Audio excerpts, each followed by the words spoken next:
Bien, mis hermanos, vamos a continuar con nuestras predicaciones en este libro de Mateo. Si recuerdan, hace 8 días se nos habló acerca de este gran pasaje que contiene las bienaventuranzas. Y en él vimos cómo el rey comienza su enseñanza en esto que se llama el Sermón del Monte. Y vimos, mis hermanos, como primer asunto, las características espirituales que deben tener los seguidores del rey. Está expresado en ese pasaje de las bienaventuranzas. Hoy, mis hermanos, vamos a hablar de la influencia que el Señor espera que tengan sus discípulos. Así que ha hablado de las características que ellos deben tener y hoy va a hablar de la influencia que Él espera que ellos tengan en este mundo.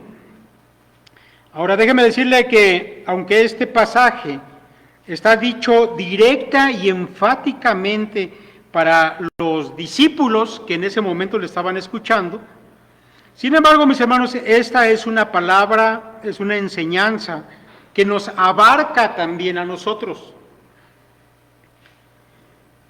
Estas dos metáforas que el Señor utiliza, la metáfora de la sal y la metáfora de la luz, mis hermanos, tienen que ver con el propósito de lo que Él vino a hacer a esta tierra. Pero para entender esto de una mejor manera, tenemos que ver ese marco en el cual está insertada la enseñanza del Señor. Y tiene que ver, como ya lo he dicho, con el propósito que Él tenía al venir a este mundo. Para ir poniendo este marco de referencia, mis hermanos, es necesario volver al libro de los principios, al libro de Génesis, y allí vamos a encontrar la primera ocasión en que se menciona, en que Dios promete que va a enviar un Salvador al mundo. Mis hermanos, y es precisamente en este libro de Génesis donde vamos a encontrar el por qué era necesario que ese Salvador viniera a este mundo. Mis hermanos, sucede que esta promesa que Dios hace está dada después de aquellas circunstancias que habían tenido lugar en el huerto de Edén, después de que Adán y su mujer optaron, y quiero que escuche esto, eligieron abiertamente desobedecer a Dios. Al llevar a cabo esta desobediencia, abrieron la puerta para que el pecado entrase a toda la creación y cubriera de oscuridad y muerte todo lo que hay en este mundo. Mire, yo no sé, mis hermanos, si Adán, sobre todo Adán, si estaba consciente de que un acto de desobediencia iba a traer consecuencias trágicas, de hecho catastróficas, a este planeta. Pero así fue. Mire, y aquí encontramos lo que yo quiero que ustedes vayan aprendiendo, se vayan dando cuenta que hay un patrón en la historia bíblica. Cuando el hombre decide darle la espalda a Dios y alejarse de Él para hacer su voluntad, en ese momento se manifiesta el pecado y surgen las tinieblas. Esto, mis hermanos, sin duda que trajo consecuencias que nos han alcanzado hasta el día de hoy, pero trajo también una promesa.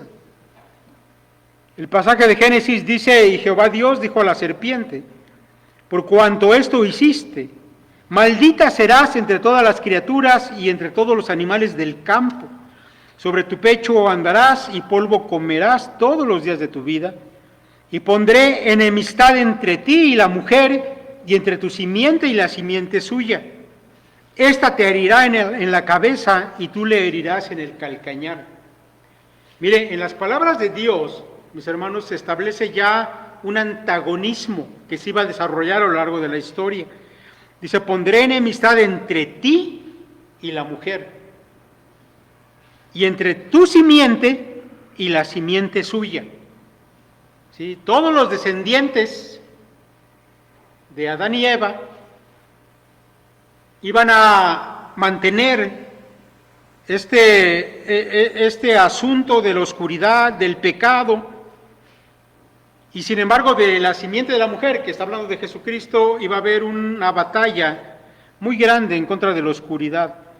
Pero mire, la creación que incluye al hombre, a partir de este momento de desobediencia en el huerto del Edén, bueno, quedaron sujetos, toda la creación, incluyendo al hombre, quedaron sujetos al pecado. De manera que el hombre ya no pudo después de esto elegir libremente, sino tuvo una tendencia a pecar. Sus pensamientos de continuo estaban llenos de asuntos pecaminosos. El hombre quedó sujeto a eso, pero quedó sujeto también a la muerte, quedó sujeto también al diablo. Y mis hermanos, el resto de la historia bíblica a partir de ese momento nos va a presentar el avance de la maldad, que al principio lo podemos ver de una manera acelerada. Ahora, por supuesto, mis hermanos, que en el libro de Génesis, con los descendientes de Adán y Eva, también hubo hombres que se acercaron a Dios, que anduvieron con Él, como la Escritura lo dice, por ejemplo, de Enoc. Hubo hombres que buscaron a Dios como Lamec, como Noé también. Pero yo quiero decirle algo, que la maldad, mis hermanos, que había entrado al mundo, era tan grande, era tan fuerte, que en un primer momento nada la pudo contener. De manera que Dios tuvo que intervenir y destruir a la humanidad para poner un alto a esa maldad.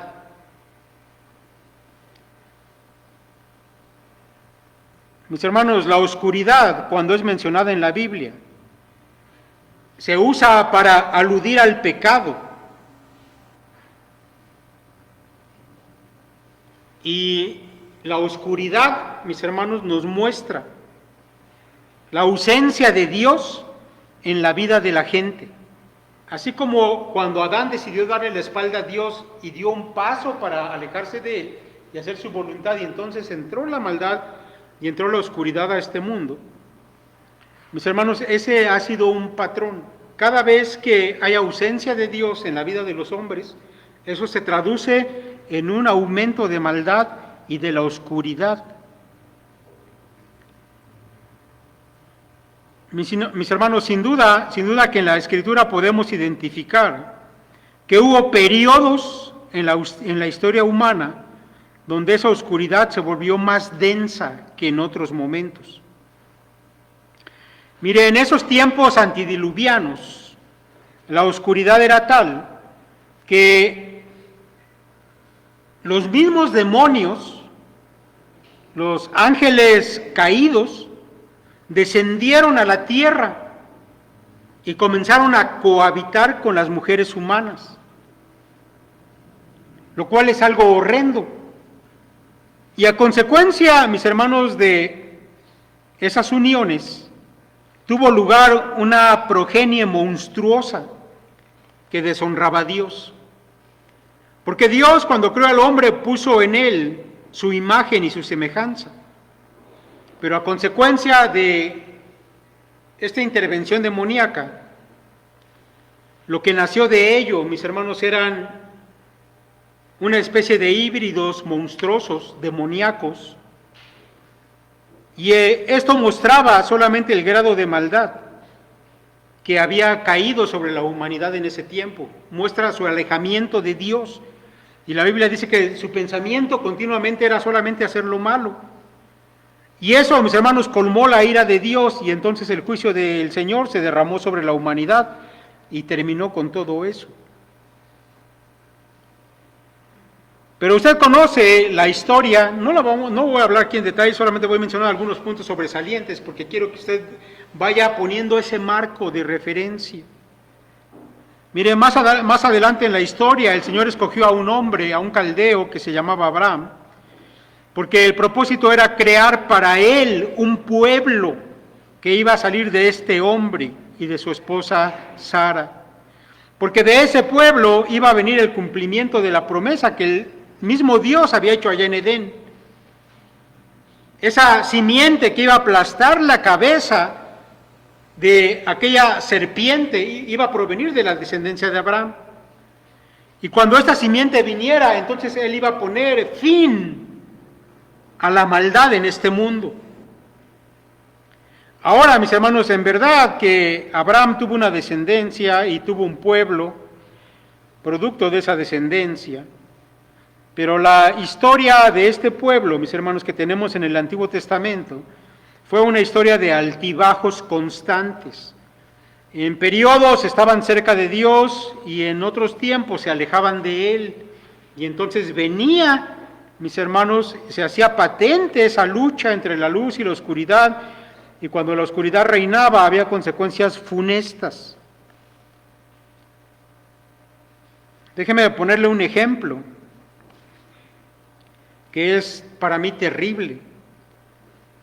El libro de Jueces nos cuenta la historia de un levita que cortó a su esposa en 12 pedazos. ¿La recuerda? Esta historia que encontramos en el capítulo 19 del libro de Jueces está puesta allí, mis hermanos, está puesta allí, y yo quiero que no pierda de vista eso, para ilustrar el grado de abandono del pueblo de su Dios y por lo tanto la oscuridad que reinaba en ese momento.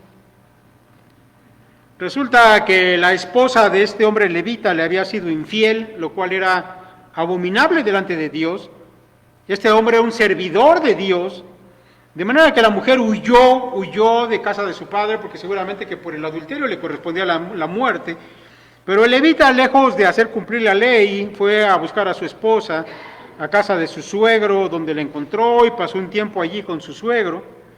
Cuando por fin ya venían de regreso, porque la intención era no castigar a la esposa, sino solamente que regresara con él, cuando venían de regreso pasaron por una de las ciudades de Benjamín, de la tribu de Benjamín, y habiéndose hospedado en la casa de un varón que muy hospitalario les brindó lugar para que se quedaran aquella noche, vinieron los hombres de esa ciudad, y estamos hablando hombres judíos que pertenecían a la tribu de Benjamín, no estamos hablando de los hombres de Sodoma y Gomorra, estamos hablando de una de las tribus de Israel, y vinieron y rodearon aquella casa y querían hacer una abominación con aquel hombre. Entonces este levita tomó a su mujer y la sacó, la ofreció a aquella turba violenta y lo hizo de una manera cobarde para salvar su propia vida. Y la historia dice que aquella mujer adúltera, ahora que regresaba con su marido, fue abusada durante toda la noche por aquellos perversos, y la violencia que hicieron con ella fue tal que al otro día, cuando el levita abrió la puerta, encontró a su mujer tendida, muerta, en el piso. Entonces lo que este hombre hizo fue recoger el cuerpo de su mujer y marcharse a su casa. Y una vez en su casa tomó un cuchillo y la cortó en 12 pedazos, que envió por todo Israel. Y cuando los israelitas vieron estas cosas, dijeron: nunca hemos visto esto, nunca había pasado algo así. Pero esta es una llamada de atención acerca del pecado terrible en que el pueblo se encontraba, porque el periodo de los jueces, mis hermanos, fue uno de los tiempos más oscuros para el pueblo judío. Mis hermanos, cada vez que el hombre se aparta de Dios, las tinieblas predominan y entonces cosas horribles suceden. Y no quiero que pierda de vista esto porque es un patrón. Nosotros sabemos que Dios, nuestro Dios, es la fuente de todo bien. De manera que apartarse de Él trae como consecuencia un aumento de la maldad. Nuestro Dios es luz y apartarse de Él trae como consecuencia que la oscuridad y la muerte se manifiesten. Mis hermanos, este pueblo pasó por muchas cosas. Por ejemplo, a causa de sus pecados y de sus pleitos, el pueblo se dividió y hubo 2 reinos, uno del norte y uno del sur. Después fueron arrasados por 2 invasiones en diferentes tiempos que devastaron a esos reinos, y ambos reinos fueron llevados a la cautividad, donde sufrieron muchas cosas e incluso se mezclaron con pueblos paganos. Pero todo esto, mis hermanos, solamente sucedió cada vez que se alejaban ellos de Dios y eran desobedientes a su Dios. Pero mis hermanos, cuando llegamos al tiempo de la venida del Señor Jesús, las cosas no eran diferentes. De hecho, en un pasaje que ya mencionamos al inicio de este Evangelio de Mateo, el mismo evangelista, citando el Antiguo Testamento, dice lo siguiente: el pueblo asentado en tinieblas vio gran luz, y los asentados en región de sombra de muerte, luz les resplandeció. Cuando el Señor viene a su pueblo, el pueblo, mis hermanos, estaba asentado en tinieblas, en sombra de muerte. Y entonces viene Jesús, que es la luz. Por eso, mis hermanos, el Evangelio son buenas nuevas. Son buenas nuevas para el pueblo de Dios y para la humanidad en general. Porque, mis hermanos, desde el tiempo del huerto del Edén ha habido un intento de las fuerzas de las tinieblas de tragarse todo, de llevarlo a la perdición. Y Dios ha intervenido numerosas veces para impedir o para retrasar que esto suceda. La historia de la humanidad, mis hermanos, es la historia de cómo el pecado ha tenido sus efectos. La historia de la humanidad es una historia que está llena de tinieblas y de muerte. Y si Dios no hubiese intervenido, mis hermanos, la humanidad ya no existiría el día de hoy. Sin duda que la máxima intervención de Dios fue la llegada de nuestro Señor a este mundo, a esta tierra. Nuestro Señor Jesucristo, Él mismo es luz. Y cuando la Escritura revela esto, que Jesús es luz, lo que nos está diciendo es que Él mismo es Dios que venía al mundo, que traía esa solución final para el reinado de las tinieblas, para acabar con ese reinado, con ese pecado. Por eso el apóstol Juan, sobre todo, mis hermanos, repite una y otra vez que el Señor Jesús era luz en este mundo, porque eso tiene que ver con el propósito. En Él estaba la vida, y la vida era la luz de los hombres. ¿Cómo entendemos esas palabras?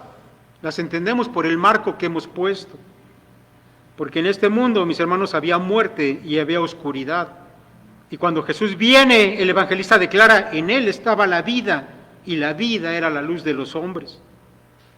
La luz en las tinieblas resplandece, y las tinieblas no prevalecieron contra ella. Es decir, que hubo un intento de parte de las fuerzas de las tinieblas de tragar aquella luz,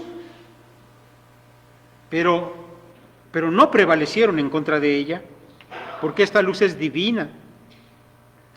Aquella luz verdadera que alumbra a todo hombre venía a este mundo.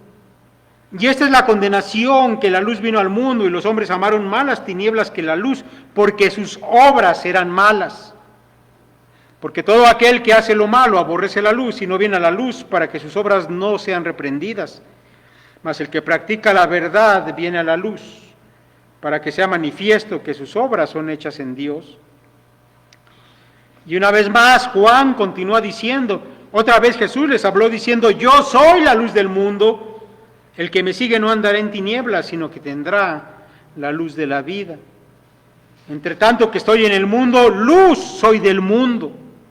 Y continúa Juan machacando con esta idea, porque él desea que no pierdas de vista eso. La obra del Señor Jesús era traer luz, esa luz eterna a la humanidad y esa vida eterna al mundo. Y así fue, mis hermanos, pero la historia del mundo no terminó allí, continúa. Y en su plan perfecto, el Señor Jesús decidió que sus seguidores fueran los que llevaran adelante la obra que Él había comenzado, hasta que Él regrese por segunda vez y entonces ponga punto final a la humanidad tal como la conocemos.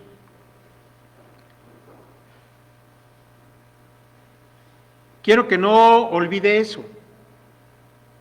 En su plan perfecto, eran sus seguidores los que tenían que seguir adelante con la obra de ser luz en un mundo de tinieblas. Mis hermanos, han pasado más de 2000 años desde que el Señor Jesús vino. Y en ese lapso muchas cosas han pasado. Al principio el cristianismo se extendió por todo el imperio y luego por todo el mundo. Y por donde el evangelio iba y a los lugares que llegaba, el paganismo se fue extinguiendo. Y la idolatría y la adoración de los demonios fue menguando. Y eso, mis hermanos, es historia. Eso está registrado. Estaba yo leyendo hace tiempo a un escritor que es maestro de una universidad en Roma. Y él habla de ese oráculo que había en Delfos, allá en Grecia, que llegó a ser conocido en todo el mundo antiguo. Había una cueva, mis hermanos, donde había una serpiente, una pitón, a través de la cual una pitonisa recibía mensajes que revelaban cosas para los gobernantes o para la gente que quisiera ir a consultar. Pero cuando el cristianismo llegó a Europa, este escritor dice que el culto al oráculo de Delfos comenzó a menguar, a menguar, a menguar. Incluso en un oráculo, la pitonisa dijo que a causa del cristianismo, las revelaciones del oráculo iban a menguar hasta que desaparecieran. Eso lo dice un profesor de historia que no es cristiano. De manera, mis hermanos, que a donde el cristianismo llegaba, las tinieblas se disipaban. Pero sucede que al paso del tiempo, el cristianismo también se fue contaminando. Y comenzaron a entrar doctrinas falsas en él, hasta el día de hoy, mis hermanos, así es. Tenemos un cristianismo que está fragmentado en muchas ramas y muchas de ellas están contaminadas. Sin duda, mis hermanos, que las tinieblas también han hecho su labor a lo largo de estos 2000 años y han ido avanzando a medida que los hombres, de una u otra manera, se fueron apartando de Dios otra vez. Aquellos que conocieron el Evangelio, que lo abrazaron y que sus culturas fueron beneficiadas, al paso del tiempo, el día de hoy, mis hermanos, ha resultado en un abandono otra vez de Dios. De manera que, por ejemplo, el continente europeo, que alguna vez fue cristiano, ese continente donde se inició el movimiento de la Reforma Protestante y de donde se enviaban misioneros a todas partes del mundo, mis hermanos, lentamente, al paso de los años, ha ido cediendo y dando paso al ateísmo. Y más adelante, también a muchas formas de religiones paganas de tipo ocultista. Y por supuesto, mis hermanos, últimamente, y de una manera sobresaliente, también al Islam. Yo creo, mis hermanos, que Europa va a terminar siendo en su mayoría islámica. Un estudio reciente realizado por la St. Mary University de Londres y la Universidad Católica de París concluye lo siguiente. Solamente le voy a leer un breve verso de la conclusión que hace este estudio. Dice lo siguiente para Stephen Bullivant, encargado de gestionar y publicar el informe.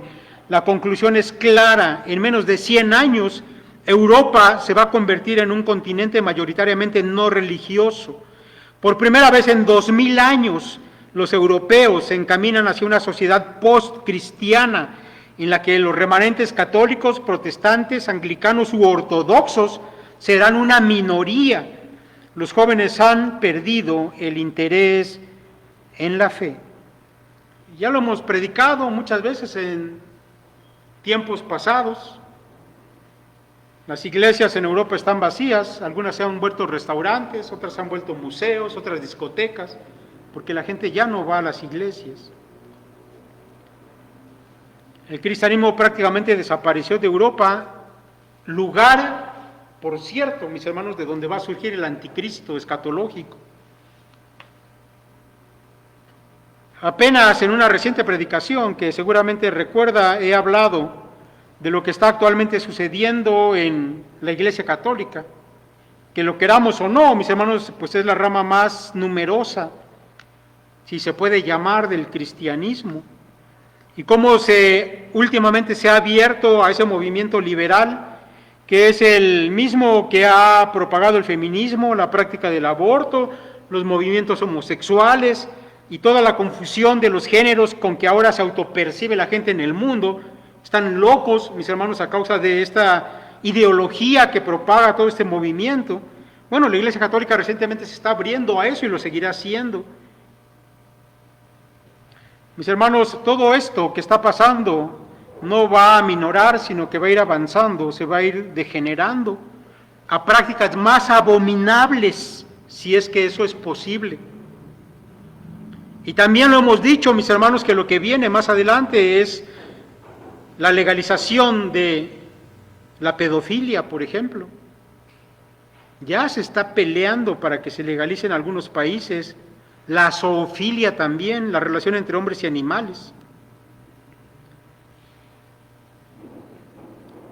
Mis hermanos, también tengo que decirles que las religiones de tipo satánico y luciferino han crecido en los países europeos, incluso aquí en México también, usted lo sabe, hay un culto a la muerte, hay una proliferación de un encanto de la gente con lo oculto, con los muertos. Y dígame si no, cuando aquí se celebra el llamado Día de Muertos, la gente se vuelve loca con esas cosas. Piensan que es algo inocente, pero no saben lo que están haciendo.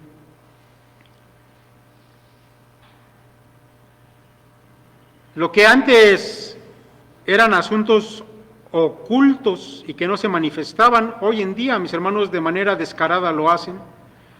Apenas en 2018, tal vez lo vio usted en las noticias, un grupo de satanistas colocó una estatua del diablo, el que representan con cabeza de macho cabrío, y lo plantaron allí frente al Capitolio de los Estados Unidos como una manera de protestar en contra del cristianismo.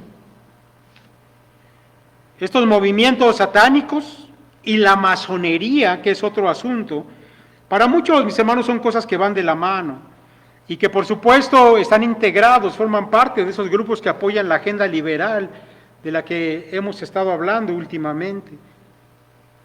Y mis hermanos, así podría continuar por horas hablando de cómo la maldad en el mundo ha ido creciendo y la oscuridad nuevamente ha ido ganando terreno en esta tierra.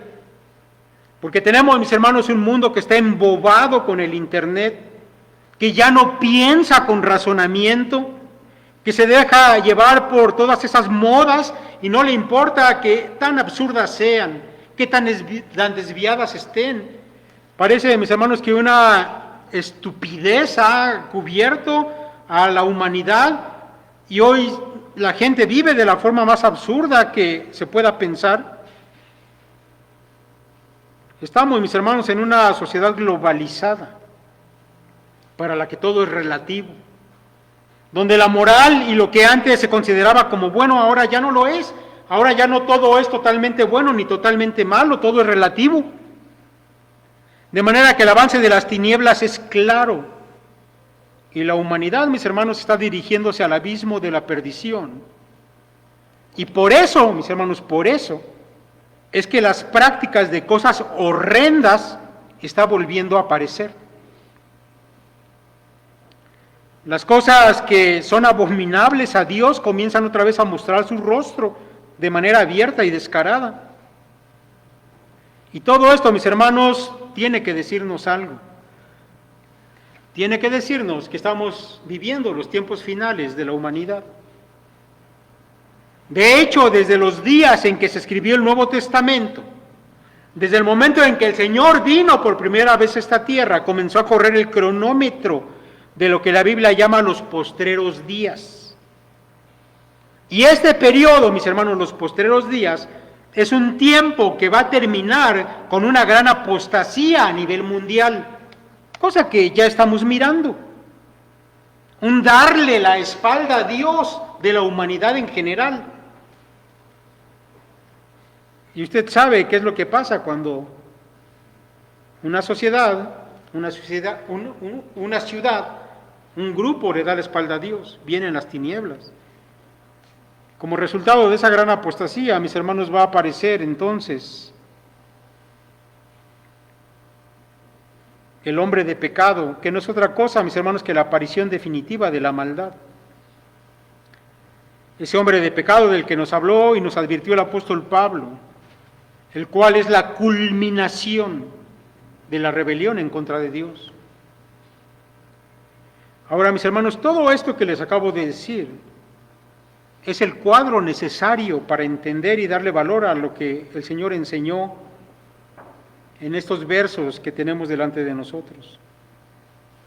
Todo esto que acabo de mencionar, mis hermanos, nos va a hacer que leer las palabras del Señor Jesús tengan un sentido más claro y más fuerte. Vosotros, mis hermanos, sois la sal de la tierra. Vosotros sois la luz del mundo. Estas dos metáforas nos hablan de influencia que deben tener los seguidores de Cristo para este mundo, para un mundo que vive en tinieblas y en muerte. Yo creo, mis hermanos, que el Señor eligió de manera perfecta estas dos cosas, la sal y la luz, para hablarnos, para enseñarnos de esto, de la influencia. Por un lado, mire, hablar de la sal es hablar de algo que los antiguos consideraban muy importante. En aquellos tiempos, mis hermanos, había un dicho que en latín era nil utilius sole et sale, y que significa nada es más útil que el sol y la sal. La luz y la sal. Decían ellos, nada es más útil que el sol y la sal. Mire, en el tiempo del Señor, la manera de conservar los alimentos era por medio de la sal. Y eso, mis hermanos, es algo muy importante. Estamos hablando de un tiempo donde no había refrigeradores, obviamente, y entonces cualquier medio que pudiera ayudar a preservar los alimentos, pues era vital para la gente de ese tiempo. Mire, no sé si a usted le llegó a pasar alguna vez, pero yo sí recuerdo que cuando mi esposa y yo éramos recién casados, y aún no teníamos todas las cosas necesarias para el hogar, bueno, una de esas cosas que nos faltaba era un refrigerador. Y me acuerdo que esas primeras semanas, bueno, pues teníamos que ir comprando solamente lo justo, lo que podíamos ir comiendo en el día a día, y algunas cosas que pues por sus características no se echaban a perder rápidamente, porque vivir sin refrigerador es difícil. Ahora, y por eso, mis hermanos, yo puedo imaginar cómo debió ser en los días antiguos, y por qué es que era importante la sal, y esta es una de sus características más sobresalientes, porque la sal preserva de la corrupción. La sal preserva de la corrupción. Ese es el primer sentido que le debemos dar a las palabras del Señor. Si ya hemos dicho, mis hermanos, que hay una lucha donde las tinieblas, la muerte, la corrupción, está avanzando la humanidad, la está corrompiendo, la está volviendo, mis hermanos, perversa. Entonces el sentido de la influencia de los cristianos es que sea detenida esa corrupción. Ahora hay que decir, mis hermanos, algo que parece obvio y sin embargo a veces creo que no lo es tanto, que para que la sal tenga su efecto es importante que esté en contacto con aquello que se desea preservar. Si tú deseas conservar carne por medio de la sal, y esa carne te va a durar semanas o meses, entonces debes poner mucha sal en aquella carne y ponerla a secar, mucha sal. Debe estar en contacto la sal con aquello que hay que preservar. Ahora, no quiero que pierda de vista esa imagen, porque yo creo que se lo está imaginando ahí en su cabeza. El Señor Jesús dijo, vosotros sois la sal de la tierra. ¿Entiende? De la tierra. Es necesario que los discípulos de Cristo permanezcan en este mundo y que además estén en contacto con la gente que se está perdiendo. Porque la gente, aunque tú la ves que camina y que anda por allí, mi hermano, la verdad es que la gente está muerta espiritualmente. Y si no hubiera cristianos verdaderos en este mundo, mis hermanos, la humanidad ya se hubiera corrompido en su totalidad. Esto, mis hermanos, es una verdad incuestionable que nos enseña la palabra de Dios. Cada vez, mis hermanos, que los hombres se han acercado a Dios y lo han buscado de corazón, las tinieblas se disipan, pierden poder. En los tiempos en que la iglesia surgió y comenzó a expandirse por todo el mundo, el poder del Evangelio trajo bienestar a cada lugar al que llegaba. La transformación de vida de los hombres sucedía.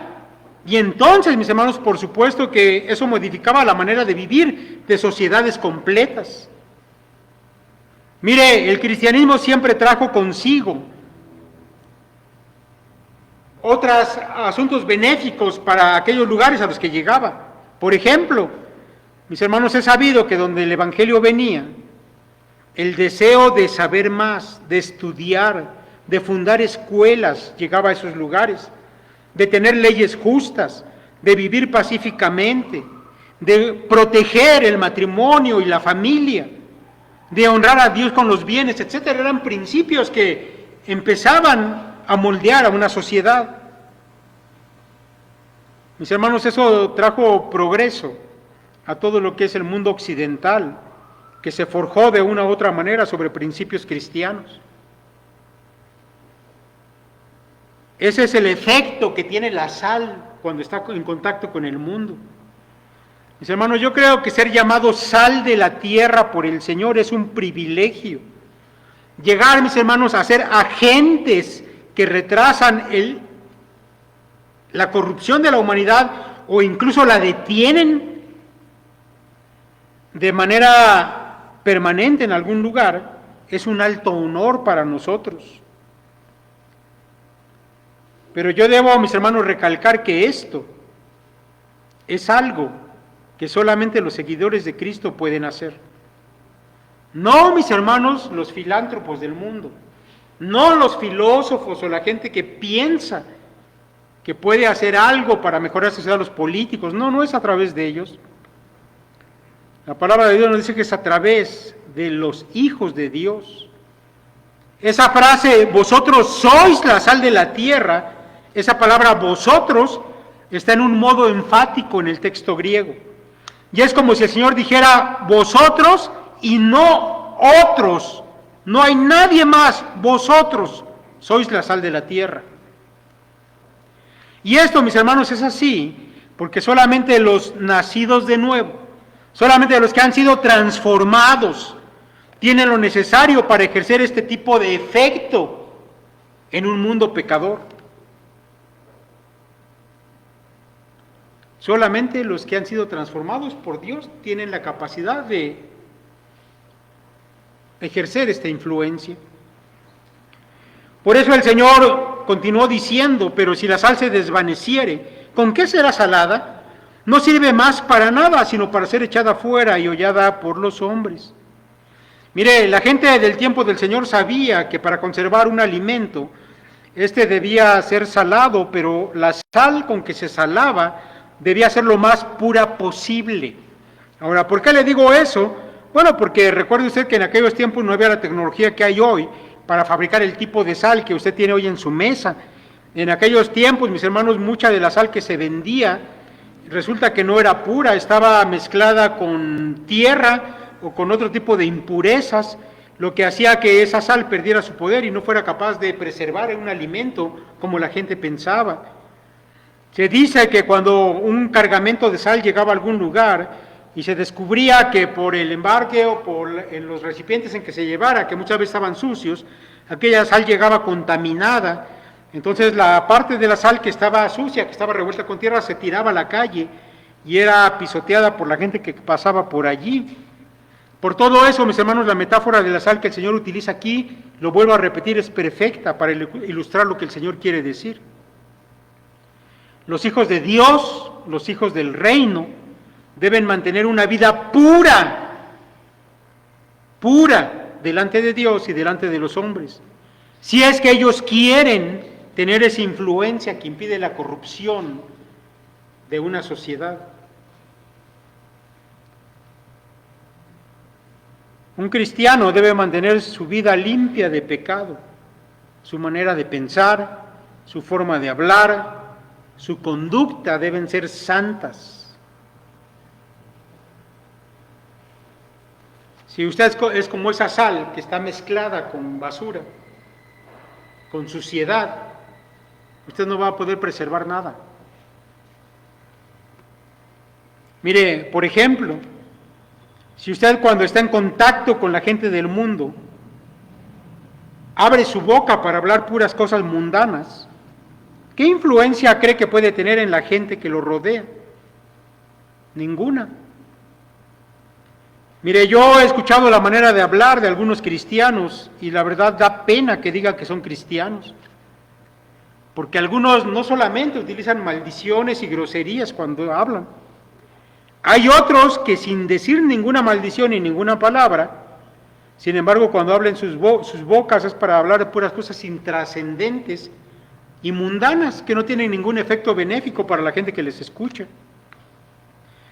Así que mi hermano, cada que usted abra la boca para decir algo debe preguntarse si eso que usted dice cumple su función de sal. Ahora yo quiero que usted piense por un momento en esto, porque la Biblia, mis hermanos, siempre nos habla desde el texto y nos confronta. Piense por un instante, ¿está usted siendo de influencia en su hablar para contrarrestar las tinieblas que hay en la gente? ¿O más bien sus palabras han dejado de tener ese poder porque usted ha permitido que su mente y su lengua se contaminen con la basura de este mundo? Y esto, mis hermanos, es solamente un ejemplo. Estoy tomando el asunto del hablar solamente como un ejemplo, porque la verdad es que todo, mis hermanos, todo lo que es su vida, lo que concierne a su vida, debería ser santa. Si usted no es santo, si usted no es sal pura, entonces ¿con qué será salada esta tierra? Entonces, mi hermano, su función como sal, la que usted tiene, se ha vuelto inútil, porque usted ha permitido que se contamine su vida con las cosas del mundo. Así que piensa, mi hermano, ¿realmente tú eres esa sal que preserva de la putrefacción del pecado a aquellos con los que convives más a menudo? ¿Tú crees que tu vida es para bien de los que te rodean en ese sentido espiritual del que estamos hablando? Ahora piensa en esto. O tal vez solamente eres uno más de ese grupo allá en tu escuela. Solamente eres uno más del grupo de trabajo donde te desarrollas.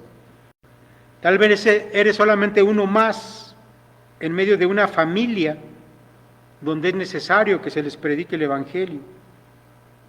Y no estás siendo tú ninguna influencia espiritual para aquella gente.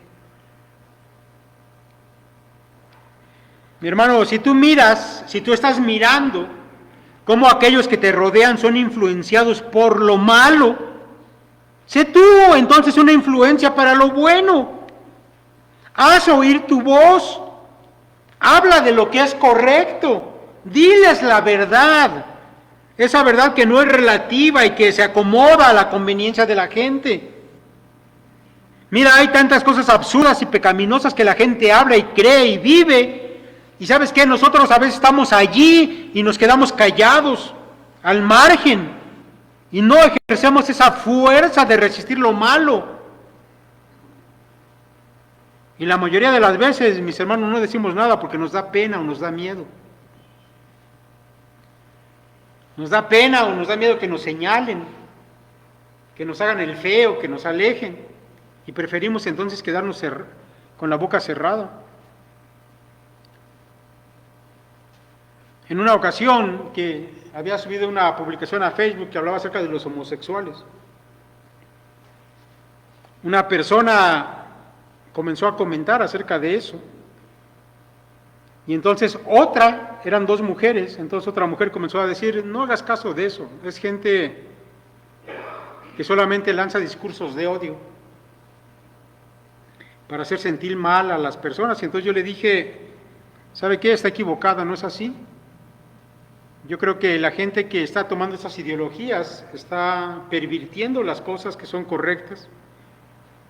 Y entonces la persona dijo, ¿usted está diciendo entonces que yo estoy mal? Le dije, sí, está mal, está equivocada, está viviendo de una forma absurda. Y me dijo, lo que está diciendo me ofende que me diga eso. Y le dije, no me importa que la ofenda, no me importa que lo que yo le digo la ofenda. Lo que me importa es que usted piense por un instante si lo que está haciendo está correcto o no. Y entonces la persona comenzó a ofenderme y a decirme muchas cosas, ofensas, groserías.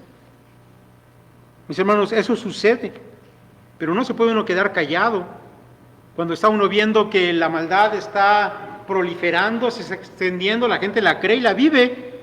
¿Y qué hacen los cristianos? ¿Se quedan callados? Ahora déjeme decirle que una propiedad de la sal es que cuando se pone en una herida, la sal arde. ¿Nunca le ha caído sal en una herida? Bueno, arde, va a doler.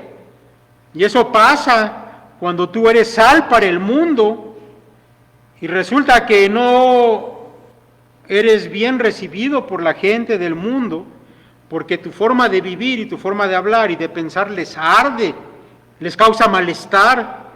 Y entonces es probable que vas a ser rechazado y la gente va a querer alejarse de ti. Pero recuerda que tú eres y no otros a quienes el Señor ha encomendado ser sal para esta tierra que está en una constante corrupción. La sal, mis hermanos, por supuesto, también da sabor a la comida, hace que el alimento sea más agradable al paladar. Yo sé que hay gente que ha acostumbrado a no ponerle sal a sus alimentos, y se acostumbra así, ¿verdad? Pero bueno, cuando uno que sí está acostumbrado prueba esos alimentos, pues saben insípidos, y uno prefiere ponerle un poco de sal. Bueno, eso tiene que ver, mis hermanos, con que la vida de los cristianos también es una vida que resulta agradable para otros. Mientras que para unos es desagradable, tu vida también puede ser agradable para otros.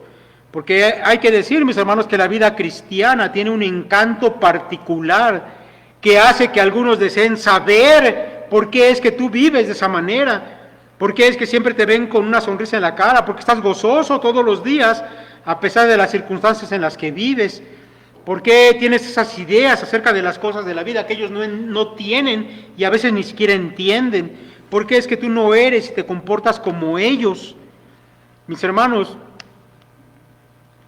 sin duda que también la vida cristiana resulta atractiva para alguna gente. Y allí es donde tú puedes ejercer una influencia benéfica. Porque también la sal, mis hermanos, sin duda que cuando se consume, provoca sed. Y nosotros deberíamos ser una sal que produce sed en los hombres, sed de Dios, sed de que en sus vidas pueda haber algo parecido a lo que hay en tu vida. Y la única manera de hacerlo, mi hermano, es cuando tu vida es santa y está en contacto con la vida de ellos. Piensa en ese concepto, que tu vida es santa y está en contacto con la vida de ellos. Por eso, mis hermanos, nuestra tarea no está dentro de las paredes de este templo. Nuestra tarea está allá afuera, porque debemos estar en contacto con aquello que queremos que no se corrompa. Miren, mis hermanos, yo sé que estar aquí en el templo puede ser muy grato, que entre nosotros nos la pasamos muy bien, nos regocijamos de estar juntos, de comer juntos, de cantar juntos, pero mis hermanos, eso es solamente una parte de la actividad de la iglesia. Realmente la gran tarea es allá afuera. Si solamente la iglesia permanece encerrada en sus templos, es como poner a la sal en un salero que está en una mesa donde todos la pueden ver, pero si no la pones directamente a tu alimento no va a servir de nada de esa sal, solamente de adorno. Seamos, mis hermanos, sal para esta tierra. La otra metáfora, mis hermanos, y de manera muy rápida, ya para terminar, quiero hablar un poco acerca de la luz. Y yo creo, mis hermanos, que es en esta metáfora de la luz en la que más claramente podemos ver ese gran privilegio del que hablábamos. Porque la palabra nos dice repetidas veces que Jesucristo mismo es luz. Y ya les he leído los textos de Juan donde repetidamente se dice eso. Y ahora el Señor nos concede a nosotros ser luz, como Él es luz. Lo cual, mis hermanos, para mí es incomprensible. Porque no somos, la Biblia no dice que somos solamente quien lleva una luz al mundo, o quienes muestran dónde está la luz. El Señor dijo que nosotros somos la luz. Y si tú lo piensas detenidamente, mis hermanos, eso es algo que por lo menos a mí me apabulla. Mire, en el tiempo de Cristo, Las condiciones eran completamente distintas a las nuestras, como ya lo he mencionado. Y en ese tiempo no había tampoco luz eléctrica en las casas, no había focos, no había alumbrado público. En ese tiempo la luz del sol era importante para hacer todas las cosas que se querían hacer para la vida diaria, porque cuando llegaba la noche, bueno, pues venía la oscuridad y lo único que había a la mano eran lámparas de aceite, que tenían una pequeña mecha y que alumbraba pues escasamente, mis hermanos. Sin duda, mis hermanos, que la utilidad de la luz en la vida del hombre, y sobre todo para los hombres de la antigüedad, esto era más patente, porque hoy nosotros tenemos luz también en la noche, pero para ellos era más patente, que la utilidad mayor de la luz es que permite ver las cosas que están a nuestro alrededor, y podemos entonces manipular, hacer, trabajar, todo lo que tengamos que hacer, porque podemos ver a la luz. Y usted se ha dado cuenta cuando en su casa ya es de noche y se llega a ir la luz eléctrica, ¿verdad? ¿Qué pasa? Bueno, pues no podemos ver nada y andamos por ahí chocando y tropezando con las cosas que están a nuestro alrededor. Y el mismo Señor Jesús, cuando hablaba de la luz, tenía en mente esto que le estoy diciendo. Por ejemplo, allá en Juan 11, el Señor dijo, ¿no tiene el día 12 horas? El que anda de día no tropieza, porque ve la luz de este mundo. Pero el que anda de noche tropieza, porque no hay luz en él. Ahora, por supuesto, mis hermanos, cuando hablamos de oscuridad, como ya lo hemos dicho, pues estamos hablando de esa oscuridad espiritual, estamos hablando de la maldad, del pecado que rodea la vida de los que no conocen a Dios y que viven tropezando y cayendo continuamente y están a punto de irse al precipicio de la perdición. Para ellos, mis hermanos, nosotros debemos ser la luz que les muestra el camino correcto, que alumbra ante sus ojos las cosas y las verdades espirituales, para que ellos puedan estar conscientes de las cosas de Dios. Ahora, nuevamente, mis hermanos, para que entendamos esto, hay que destacar que el Señor no está hablando de que tú tienes que hacer algo, Él está hablando de que tú tienes que ser algo. Porque en la vida cristiana, mi hermano, tú no puedes hacer permanentemente lo bueno, a menos que tú mismo seas bueno. Tú no puedes vivir haciendo las cosas que hacen los hijos de Dios de manera permanente, a menos que tú seas primero un hijo de Dios. Así que nuestra naturaleza, mis hermanos, que debe ser santa, nuestra naturaleza que debe ser santa, es la que debe ser la luz que se proyecta hacia afuera, hacia los hombres que viven en tinieblas. Eso que tú eres, aquí adentro en tu naturaleza, tu santidad debe ser proyectada hacia afuera, para que los hombres observen y sean alumbrados. Esa es la idea que el Señor Jesús tiene en mente cuando dijo, vosotros sois la luz del mundo. Una ciudad asentada sobre un monte no se puede esconder. Ni se enciende una luz y se pone debajo de un almud, sino sobre el candelero, y alumbra a todos los hombres que están en casa. Así alumbre vuestra luz delante de los hombres, para que vean vuestras buenas obras y glorifiquen a vuestro Padre que está en los cielos. Es absurdo, mis hermanos, y en el tiempo de Jesús obviamente más, que esa pequeña lamparita que alumbraba el cuarto, ya de noche, tomaras un almud y lo pusieras encima. ¿Sabes qué es un almud? Un almud, mis hermanos, es un tipo de cajón de madera que se utilizaba como medida para el trigo, la cebada, diversos granos, y que había uno en cada casa para que pudieran medir los granos que cosechaban. Bueno, el Señor está diciendo, si tú tomas esa caja de madera y lo pones encima de la lámpara, pues eso es un sinsentido. Pero mis hermanos, déjame decirte que eso es lo que muchos cristianos hacen. Eso que ellos son, lo ocultan del mundo. Y yo me pregunto qué tipo de almud es el que tú has puesto sobre tu cabeza. Porque puede ser que haya un almud de indiferencia. Puede ser que simplemente a ti te importe un cacahuate que el mundo se esté perdiendo y que las tinieblas vayan avanzando. Y entonces, pues no te interesa que la gente mire tu manera de vivir y que tu comportamiento sea recto y tus palabras sean dichas para beneficio de ellos. O puede ser que el almud con que tú estás cubriendo tu luz sea simplemente que te da vergüenza que sepan que tú eres cristiano, o que sea miedo de que seas señalado y marginado, y eso es lo que está cubriendo tu luz. Mi hermano, eso es un absurdo. Es necesario que eso que tú eres sea proyectado hacia el mundo, que eso que tú sabes sea compartido con el mundo, que tus palabras, mis hermanos, sean un agente que va en contra de la corriente de este mundo. Quiero terminar, mis hermanos, esta predicación con la lectura breve de un pasaje del apóstol Pablo, porque ya les dije que las palabras del Señor en ese sermón del monte, aunque las dirigió a aquellos que le seguían en ese momento, sin embargo los discípulos entendieron que era para ellos y para los que seguían, y Pablo va a decir algo en la epístola a los Efesios, que tiene que ver con ser puros en nuestra manera de vivir, que tiene que ver con ser santos en nuestra manera de vivir, porque nosotros hemos sido puestos como luz en este mundo. Dice Pablo: sed pues imitadores de Dios como hijos amados, y andad en amor como también Cristo nos amó y se entregó a sí mismo por nosotros, ofrenda y sacrificio a Dios en olor fragante.